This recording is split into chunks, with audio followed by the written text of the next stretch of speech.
I am Johnny Massacre and welcome to my world. Tonight, new footage has been released of two Muslim men beating a female police officer in the Manchester airport attack. Also, breaking news on Jeffrey Epstein, who is with me. Give me a hell yeah! So you might remember last year, there was footage released of a white male police officer stamping on the head of a Muslim man in handcuffs at Manchester airport. And after that, some news was released giving context to that event, stating that two Muslim men had attacked a bunch of police officers, one of whom was a woman. Well, now, a year later, actual footage has been released of these two Muslim men attacking the police and actually punching a female police officer. Now, this footage is extremely disturbing. A disclaimer, just warning you now. The female police officer is incredibly shaken. She's panicking. She's retching on her own blood. And she is distressed because she thinks that her face has been permanently disfigured. So here is the new footage released from the Manchester airport attack. As I said, disclaimer, this is very disturbing indeed. Let us watch it. Okay, all right. Calm down, you can.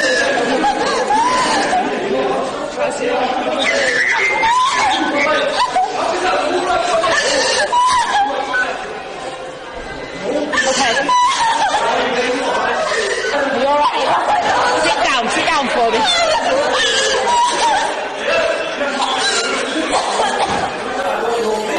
12257. All right. You okay? I'm here, right? 5 deep breaths. All right. You're fine.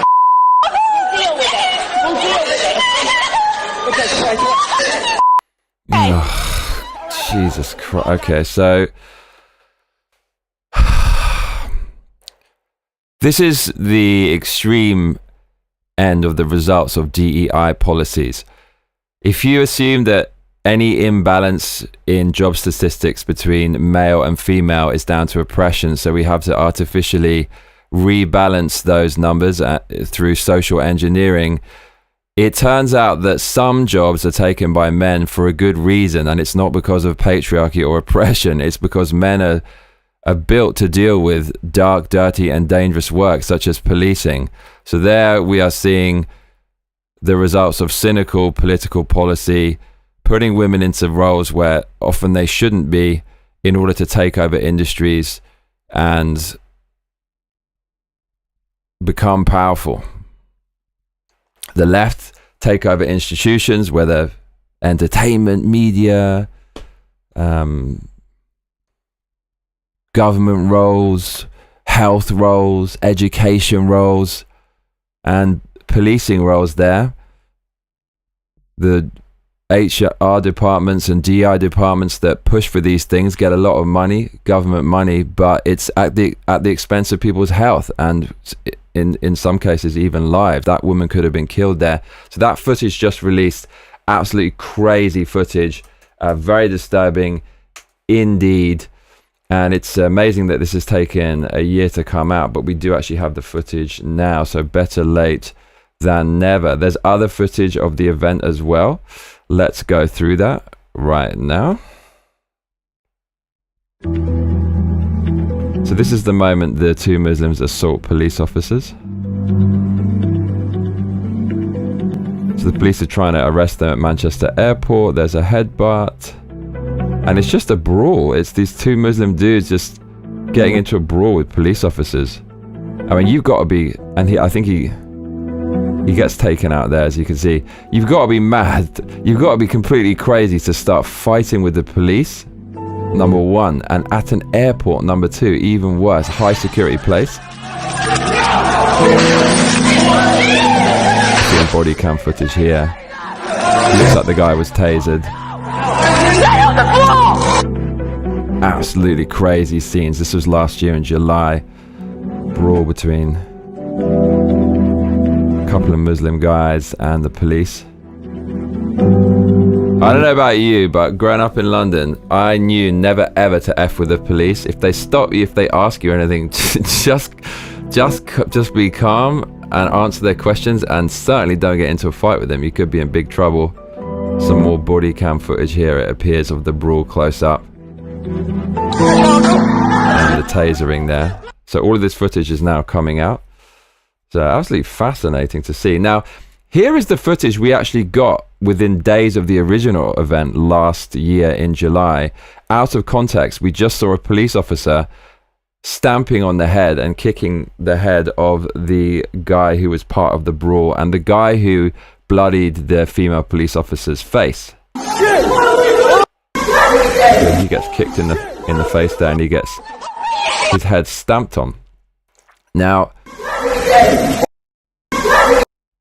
that was the only footage we had last year, and there was a massive public uproar after that, saying how there's racism and the police are racist and stuff like that. So if you take it out of context, if you don't have the build up to the police officer kicking that guy in the head, it does look like some kind of sketchy attack at least, and a racist attack at worst. But within context, that guy started a brawl in a high security place like an airport, and he's part of the kind of culture that makes up the lion's share of all terrorism attacks in the UK.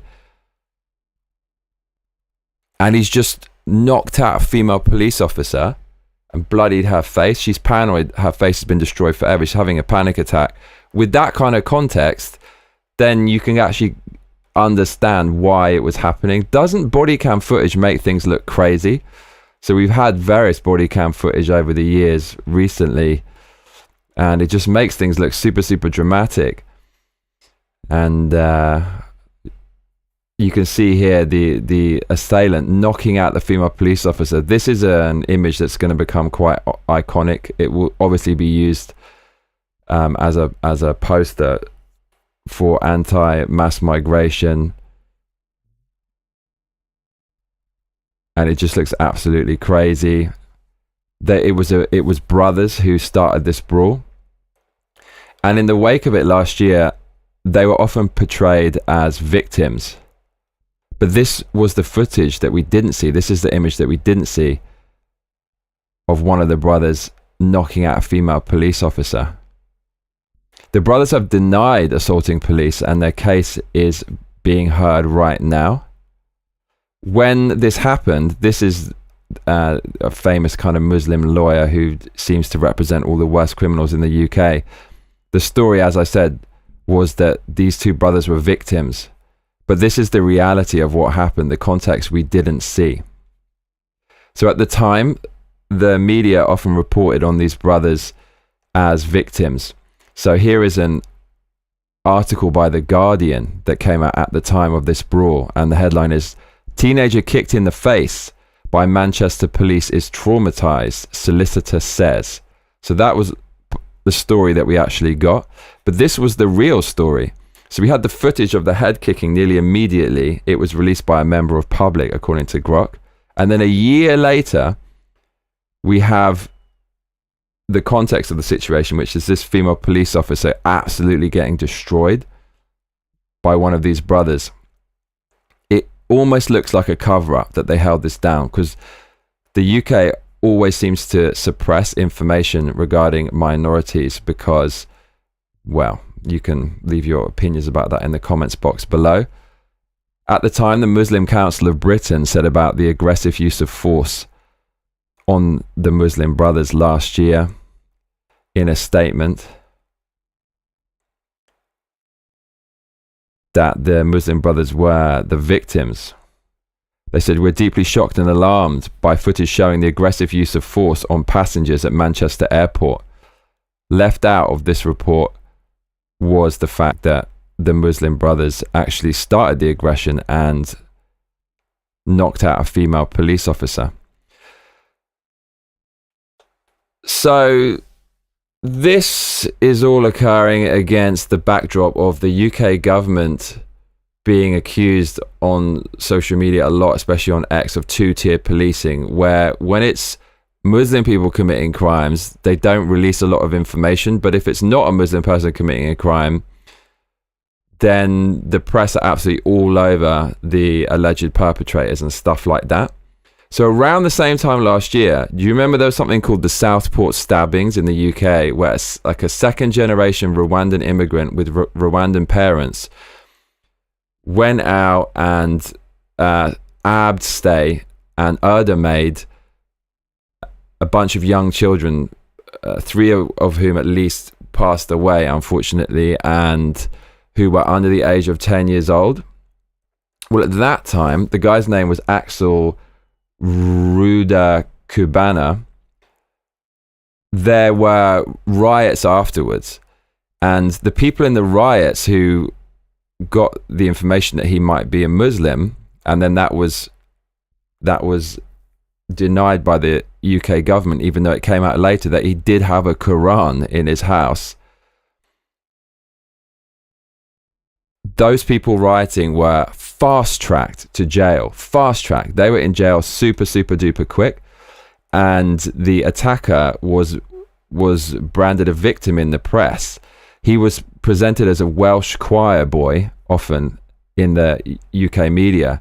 For example, here's a post from the UK media from the Mirror, and they say this guy was described by a neighbour as a quiet choir boy. That's how he was branded, but he actually was like this, a psychopath. And even in jail, he threw scalding water on one of the prison guards recently, absolute psychopath. But because he's a minority, some people out there claim that he was being victimized and he was being given preferential treatment.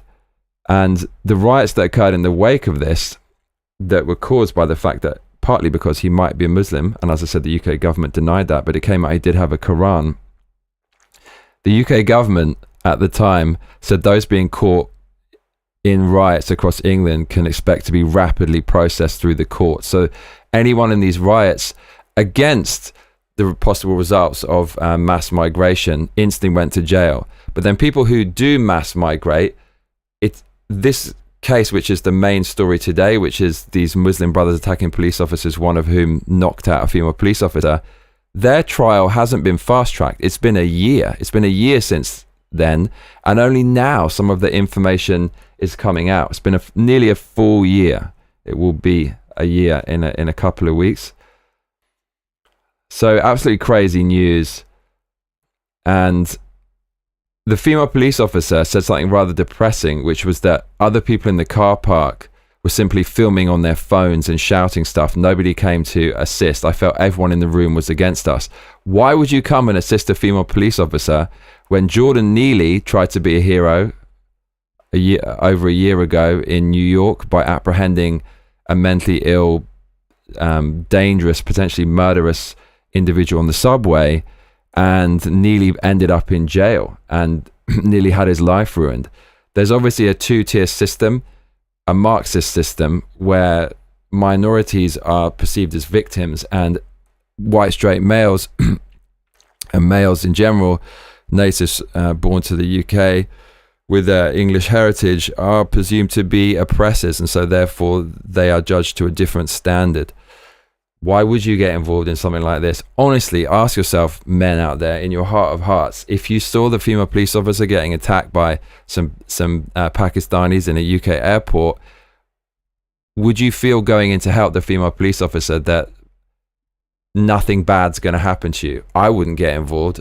I would be concerned about being framed.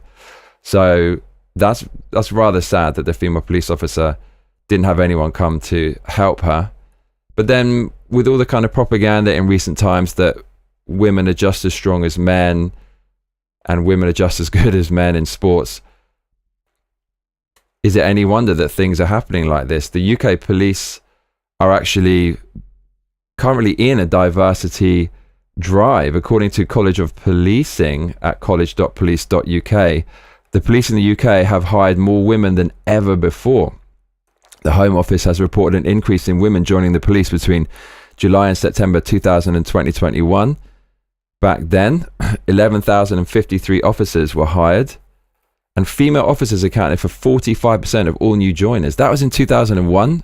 That's before critical mass of DEI. So now, even more, you're going to see female police officers are part of the force. The Home Office released those statistics. This is what the Home Office looks like. They're obviously full of DEI, Marxist diversity hires. So these people have to hire more minorities to justify their positions and their paychecks. And they are filling the police force with women who are now being endangered. You saw the woman there bemoaning the fact that no men came to help her, because if they do, they're probably going to be accused of being racist and end up in a similar situation to Jordan Neely. UK government statistics said on October the 26th of 2022, over 50,000 female police officers now in the forces. So you have this huge diversity drive, which brings women into the police force. And then when women are in the police force and they come up against some tough, strong men, they get hurt. So that's the news today. In the UK, footage has been released showing what really happened during the Manchester airport attack. The original footage showed a white male police officer stamping on the head of and kicking the head of a Muslim guy on the ground. But the extended footage shows the build up to that, which was the two Muslim brothers attacking a bunch of police at the airport and actually full on punching a female police officer in the face, bloodying her nose, bloodying her mouth, sending her into a panic attack and worrying that her face had been permanently disfigured. The trial is ongoing and there should be a result from that very soon. And it is not lost on me that it took a whole year for this context to come out. But when the incident originally happened, all you saw was the police officer kicking the man. What do you think about that? That police officer was suspended within 48 hours and he only got his job back about 5 months later. The Muslim attackers, there was no suspension or fast track like the protesters received after the Southport stabbings. They had the benefit of a whole year and the protection of the media and the legal system before this trial actually started to come to a head. I'm Johnny Massacre, and if you're just joining us, I'm giving you the UK news today. But if you have been watching from the beginning, then stop your grinning and drop your linen, donate some cash, and let's keep winning. Please donate on streamlabs.com/Johnny Massacre, patreon.com/Johnny Massacre, or paypal.me/give me a hell yeah. Your donations are always much appreciated. You can also donate by clicking the currency symbol next to the chat box, and you can become a Massacre Mate today, which is an official paid member. If you become a Massacre Mate, these shows, which are live now, they're going to become private as soon as they finish, and you can continue to watch them before they become available to the public about 12 hours later. So if you miss these live shows, you get early access to them. You also get 4 custom emojis that I made myself, and you get access to Massacre Mate only streams, such as our extended gaming streams with an extended introduction that sometimes includes the Keystone Kitchen, me doing a bit of cooking and prep, a bit of ASMR, and a lovely outro. And sometimes you get special Easter egg streams, which are members only. Only Massacre Mates can get in. So please consider becoming a member today. It's less than $5, around $5, and I promise you it is more than worth the asking price. Thank you very much. I do see some Massacre Mates in the comments. Arthur Shaw says, "Hey Johnny." Gary Von Mabach says, "Hey Johnny, hell yeah." Gary Von Mabach says, "Hey Massacre Mates." Hello everyone. So I hope you enjoyed the show today. We're going on over to the cheeky live stream, which is the heart and soul of the channel. It's like the after party. It's like the pub where we can all hang out and have a little chat. So see you on over there. I do see Mott and Bailey in the comments. Hello Mott and Bailey. Make sure to like and subscribe. We're going to redirect over to the cheeky live stream. Come on over to the pub, mate. It's going to be mad British vibes. It's going to be absolutely wicked, bruv.